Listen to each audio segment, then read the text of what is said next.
अभ्यास। आपके जीवन में कन्हई की प्रीति भक्ति कठिन दिखती है आपको? यह बात तो ठीक है। भक्ति को सभी शास्त्र और संतों ने अत्यंत दुर्लभ कहा है। कोई कहता है शीस उतारो भुई धरो ताप पर राखो पाँव, तो दूसरे का कहना है तलवार की धार पे धावनो है। आप जानते हैं जो रत्न जितना दुर्लभ होता है वह उतने अधिक श्रम एवं सावधानी पूर्ण अन्वेषण से प्राप्त होता है। किंतु सृष्टि का एक दूसरा भी नियम है कि जो वस्तु जितनी आवश्यक होती है वह उतनी सुलभ होती है। हमारे लिए वायु सर्वाधिक आवश्यक है तो प्रकृति ने उसे सर्व सुलभ कर रखा है। इसी प्रकार यदि मनुष्य जीवन का सहज उद्देश्य आवागमन से छूटना है तो उसका साधन अत्यंत कठिन नहीं होना चाहिए। जीवन में श्री कृष्ण प्रेम की उपलब्धि तो बहुत कठिन है, क्योंकि यह कन्हई प्रेम से ही प्राप्त होता है। और नायम सुखापो भगवान देही नाम गोपिका सुत है, ज्ञानी नाम आत्मभूता नाम यथा भक्ति मता मिह। ये गोपिका नंदन शरीरधारियों के लिए, यहाँ तक कि आत्म तत्वज्ञ ज्ञानियों के लिए भी सुख से मिलने वाले नहीं हैं। ये नटवर तो इसी जन्म में इसी लोक में केवल भक्ति संपन्नों को ही सुखपूर्वक मिलते हैं। इसमें आपको निराश होने की आवश्यकता नहीं है। यो गोपिका सुत भले सुखाप न हो, इनका नाम लेने में तो किसी को कभी कहीं कठिनाई होती नहीं, और नाम इनके कम महत्व का नहीं है। नाम इनसे 19 नहीं 20 है। राम न सकही नाम गुण गाई। नाम आपको इस नाम रूपात्मक प्रपंच में भटकने से सहज मुक्त कर दे सकता है। इसमें किसी शास्त्र संत ने आपत्ति नहीं की है। यह भी नहीं है कि मन लगाकर ही भगवान नाम लिया गया हो, अथवा कोई त्यागी तपस्वी संयमी सदाचारी बनकर ही भगवान नाम ले तभी उसका उद्धार होगा। आप जानते हैं कि अजामिल त्यागी तपस्वी सदाचारी धर्मात्मा नहीं था। इसने जानबूझकर भगवान नाम लिया भी नहीं था। उसने तो अपने पुत्र नारायण को पुकारा था। उसने किसे पुकारा यह प्रश्न नहीं है। विष्णु दूतों ने यमदूतों को डांट दिया। प्रश्न यह है कि वस्तुतः नारायण नाम किसका है? उसके पुत्र को इस नाम से 4-6 वर्ष से पुकारा जाता रहा तो यह उसके पुत्र का हो गया। यह हमारे स्वामी का नित्य नाम है। इतना भी तुम्हें पता नहीं? उसका पुत्र तो हड्डी मांस चमड़े का लोथड़ा है, किंतु यह नारायण शब्द चिन्मय है या नहीं, यह अपने नित्य नामी से अभिन्न है, इसे समझो। यमदूतों को समझने में जो कोर कसर रही भी हो उसे यमराज ने समझा दिया था। अतः वे फिर वैसी भूल कभी नहीं करेंगे। अजामिल ने मरते समय नारायण नाम लिया था, यह आपकी बात ठीक है। केवल भगवान नाम किसी भी साधनहीन व्यक्ति को तभी मुक्त कर सकता है जब मरते समय लिया गया हो। मरते समय का अर्थ श्वास निकलते समय ही नहीं है। मरते समय का अर्थ है मूर्छित होने से पहले का क्षण, अर्थात नामोच्चारण के बाद मन में कोई और विचार न आया हो। यह बात भी सच है कि उस समय प्रयत्न करने की शक्ति या चेतना प्रायः लोगों में नहीं होती। इसलिए अप्रयास नामोच्चारण का अभ्यास आपको करना है। यह अभ्यास ही आपको जन्म मरण से मुक्त कर दे सकता है। 100% आश्वासन तो की बात कभी भी दे पाना शक्य नहीं होता। लोग हार्ट फेल होने से या दुर्घटना में भी अचानक मरते हैं। एक ने पूछा, जो लोग सोते सोते मर जाते हैं उनकी क्या गति होती है? सोते सोते स्वाभाविक मृत्यु कदाचित ही होती है। दूसरों को भले पता न लगे, मृत्यु से पूर्व प्राण शरीर से निकलते समय जो घबराहट होती है उसमें निद्रा प्रायः टूट जाती है, चाहे क्षण 2 क्षण को टूटी हो और वह व्यक्ति चीख या बोल ना सका हो। नींद की गोलियां खाकर मरने वाले संभव है उन गोलियों के विष से मूर्छा में मरते हो। मैं नहीं जानता कि देह त्याग से पूर्व उन्हें कोई घबराहट होती है या नहीं। मैंने उत्तर दिया, मृत्यु के समय प्राणी स्वप्नावस्था में हो तो स्वप्न के समान या उसके अनुसार गति होगी। यदि वह गाढ़ सुषुप्ति या मूर्छा में है तो यह अवस्था घोर तमोगुण की होने के कारण उसे जड़ योनि अर्थात पत्थर आदि होना चाहिए। अब प्रश्न उठता है कि मृत्यु के समय भगवान नाम आवे कैसे। यह हो सकता है कि आपके सामान्य अभ्यास से। मृत्यु के समय प्रायः लोगों को हिचकी आती है, जम्हाई या छींक भी आ सकती है अथवा भय लग सकता है, घबराहट हो सकती है। जीवन में भी ये अवस्थाएं आती ही रहती हैं। अतः जब इनमें से कोई बात हो, आपके मुख से अपने आप भगवान नाम निकले, इसका आप अभ्यास करें। आप जागते में अचानक चौंकते हैं या डर जाते हैं। स्वप्न में भी ऐसा होता है। उस समय आपके मुख से भगवान नाम निकलना ही चाहिए। यह प्रारंभ में नहीं होगा, किंतु आप यदि दृढ़ निश्चय कर लेंगे और न होने पर दुखी होंगे तो शीघ्र इन दिशाओं में भगवान नाम निकलने लगेगा। आप जिस बात के होने से बहुत दुखी होते हैं वह आपके जीवन से चली जाती है। जिस बात के न होने से दुखी होंगे वह अवश्य शीघ्र होने लगेगी। जो लोग कभी देर से जागने पर दुखी होते पश्चाताप करते हैं उनकी नींद शीघ्र टूटने लगती है। एक बालक ने आकर एक दिन रोते रोते कहा, बाबूजी मैं रात स्वप्न देखते हुए बहुत डरा, किंतु मुझसे गोविंद को पुकारा नहीं गया। मैं ऐसे ही मर जाऊंगा और मुझे उस समय भी गोविंद स्मरण नहीं आवेंगे। मैंने उसे आश्वासन दिया, तुम्हारा यह शोभ बना रहा तो स्वप्न में भी तुम गोविंद को डरने पर पुकार सकोगे। थोड़े दिनों पीछे उसने बतलाया, अब मैं स्वप्न में डरने पर गोविंद को पुकारता हूँ। मरते समय भी भय लगा तो पुकारूंगा, वे आवेंगे। उनका आना न आना तो उनके वश में है, वे क्या करेंगे यह वे जाने। मैं झूठा आश्वासन देने के पक्ष में नहीं हूँ। अतः मैंने कहा, वे आवे या न आवे, उनका नाम लेते जो मरेगा उसके समीप आने की भूल यमदूत तो कर नहीं सकते। गोविंद को पुकारते जो देह त्यागेगा उसके समीप उस समय गोविंद ना भी आए तो वह उनके समीप अवश्य जाएगा।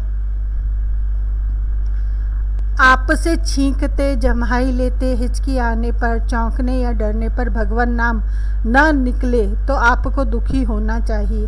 आप प्रयत्न करते रहेंगे और कभी नाम न निकलने पर दुखी होंगे तो आपको इन अवस्थाओं में नाम लेने का अभ्यास हो जाएगा। यह अभ्यास हो जाएगा तो इस अभ्यास से ही आपके जन्म मरण से छूटने की संभावना पक्की हो जाएगी।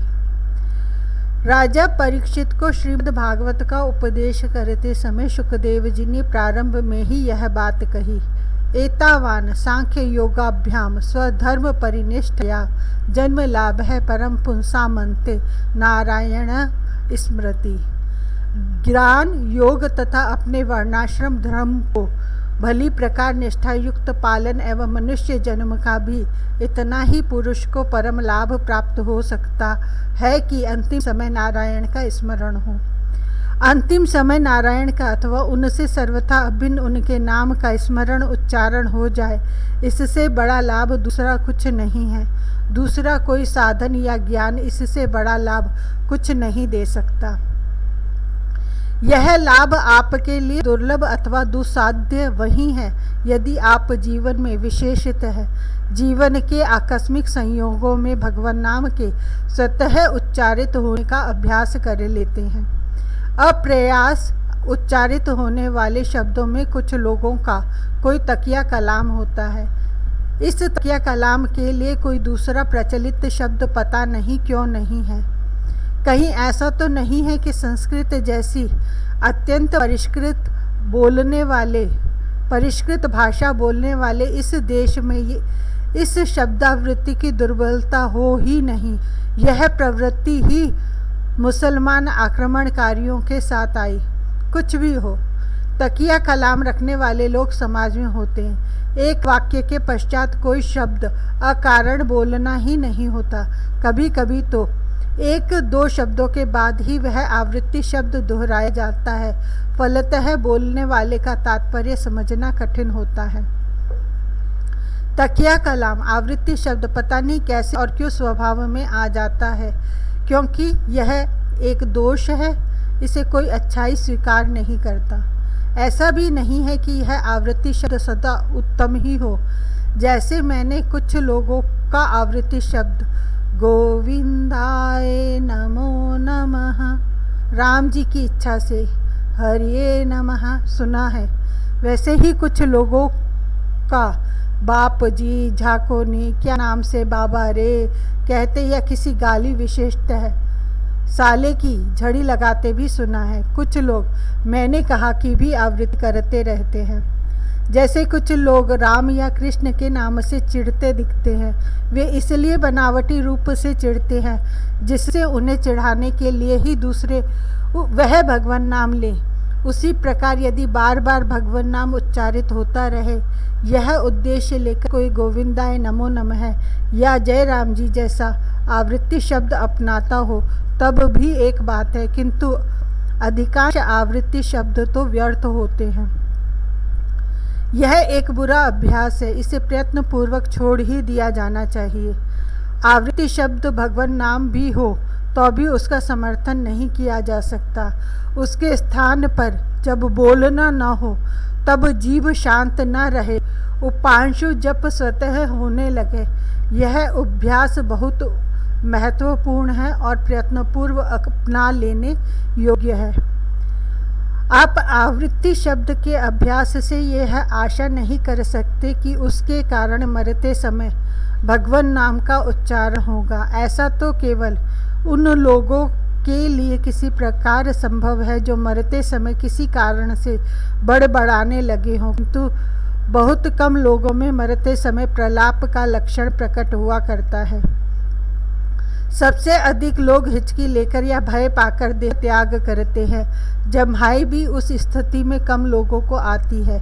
खांसी आने की संभावना रहती है, किंतु खांसी या हिचकी के समय लंबे भगवान नाम नहीं लिए जा सकते। प्रणव अथवा राम नाम का भी स्पष्ट उच्चारण कठिन ही है, किंतु स्पष्ट उच्चारण की आवश्यकता भी नहीं है। उस समय नामोच्चारण का प्रयत्न हो यह अभ्यास करना चाहिए। इससे जो अस्पष्ट नामोच्चारण की ध्वनि हो भी उसमें भी नाम स्मरण तो हो ही जाता है।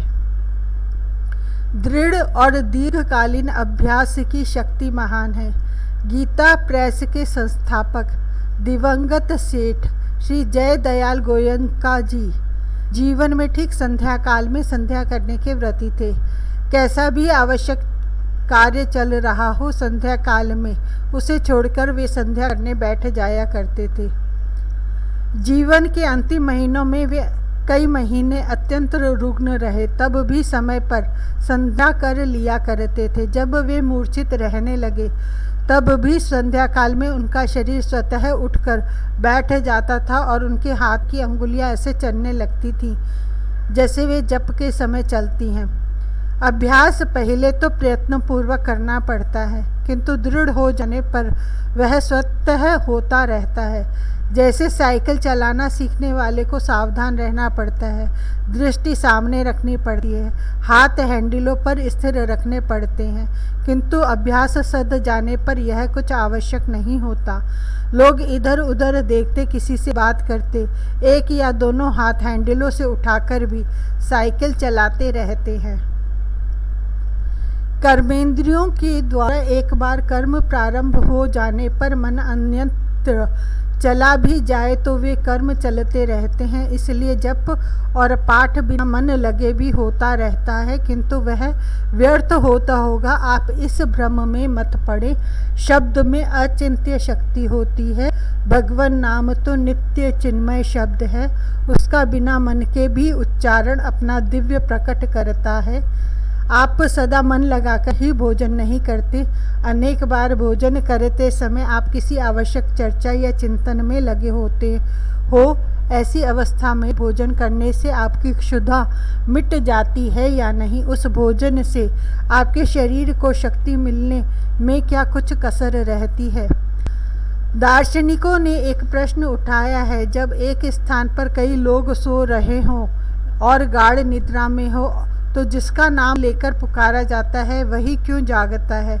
उस पुकार को यदि वह जागकर सुनता हो तो गाढ़ निद्रा में ही नहीं था, और गाढ़ निद्रा में था तो सुना किसने? उस समय तो श्रवणेंद्रिय सुषुप्त थी। इसका उत्तर वे शब्द की अचिंत्य शक्ति कहकर देते हैं। मनोवैज्ञानिकों का जो वर्ग मन के 4 भाग, मन, बहिर्मन, बुद्धि, निर्णायक मन, चित्त, संस्कारात्मक मन और अहंकार संचालक मन मानता है, उसका कहना है कि अहंकार संचालक मन कभी सोता नहीं। सुषुप्ति में भी यही नाड़ियों में रक्त श्वास पाचन एवं मल परिपाक की क्रिया करता है। इसी के कारण केश और नख बढ़ते रहते हैं। जब निर्विकल्प समाधि में संपूर्ण चित्त वृत्ति का निरोध हो जाता है तो अहंकार का भी निरोध हो जाने से श्वास प्रश्वास, हृदय का धड़कना, रक्त अभिसरण आदि क्रियाएं भी रुक जाती हैं। शरीर के नाम के साथ इस अहंकार का तादात्म्य होने से सुषुप्ति में भी उस नाम की पुकार यह अहंकार सुन लेता है और यही मन के दूसरे भागों और इंद्रियों को सावधान कर देता है। आप जिन अभ्यासों को जप आदि को बिना मन के होता मानते हो, उनका संचालन भी इस अहंकार की ही प्रेरणा से होता है। यही प्रारंभ किए कार्य में कर्मेंद्रियों को लगाए रहता है। इसलिए आपके मन के संयोग के बिना भी वे कार्य आप से होते रहते हैं। यह सर्वथा वस्तु तथ्य है कि मन के संयोग के बिना शरीर कुछ कर नहीं सकता, किंतु मन का संयोग सदा आपको पता लगता रहे यह आवश्यक नहीं है। आपको कभी अपनी श्वास चलाने, हृदय की धड़कन चलाने या अन्न पचाने में अपने कर्तापन का अनुभव होता है, लेकिन इनके कर्ता आप ही हो। इसी प्रकार जिसे आप बेमन से हुआ जप या पाठ कहते हो वह भी आपके ही द्वारा हो रहा है और यह व्यर्थ नहीं जाएगा। सबसे बड़ी बात यह है कि मृत्यु के समय प्रायः यह आपका बहिर्मन, जिसे आप मन कहते हो, ऐसी अवस्था में नहीं होता कि जानबूझकर कोई कर्म या चिंतन कर सके। उस समय तो यह प्रायः विक्षिप्त रहता है। बहुत थोड़े भाग्यशाली ऐसे होते हैं कि मरते समय भी उनका मन सावधान रहता है और बुद्धि जागृत रहती है। उस समय तो अभ्यास ही काम आ सकता है। जीवन में जिस कार्य का, जिस चिंतन का प्रगाढ़ अभ्यास किया गया है, वही प्रायः उस समय मन के द्वारा होता है। अतः कन्हई तो उस समय ऐसे ही लोगों का स्मरण आ सकता है जिनके जीवन में उसकी प्रीति दृढ़ हो गई हो, या जिनको जीवन में प्रायः उसी का स्मरण रहता रहा हो। ऐसी अवस्था बहुत थोड़े लोगों की होती है, किंतु आप जीवन में अनायास चौंकने, डरने, खांसने, जम्हाई या हिचकी के साथ कन्हई के किसी नाम के उच्चारण का अभ्यास थोड़े प्रयत्न से कर ले सकते हो। यह अभ्यास कर लोगे तो मरते समय इसका नामोच्चारण होने की संभावना बन जाएगी। वह नामोच्चारण अवश्य अप्रयास बिना मन के होगा, किंतु उससे आपका भव बंधन कटने में कोई संदेह नहीं है। अतः आप सावधानी से, पूरे प्रयत्न से अपना यह स्वभाव डाल लो।